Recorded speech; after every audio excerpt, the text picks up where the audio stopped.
So, to the critical part of this class. It might not be the most exciting part of the class, but it is probably the most critical, is to get your sketch right. Without the shapes being correct, especially these, not especially, just it's always the case that the sketch needs to be right. Because you'll get to the end of the painting and go, oh, if only I'd taken a little more time with that angle or got that sort of sweep right.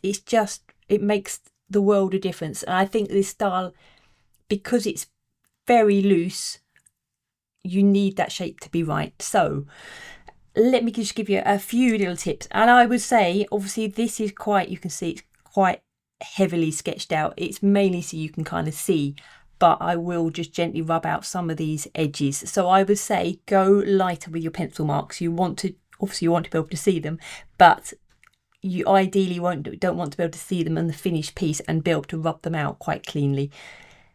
Especially any areas that are particularly light, because these backs of these wings particularly will, and very much so on sort of bird number 3, there will be no join. So if you have a pencil mark here, it's going to look, it's not going to give you that lovely lost and found edges, which is so prized in watercolour. So go very gently. As I say, use that template that's in the projects and resources pages.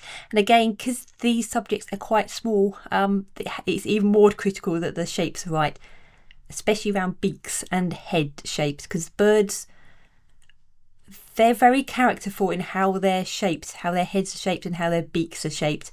If you have a very long beak or very short beak, it will almost turn it into a different species. So take care with that.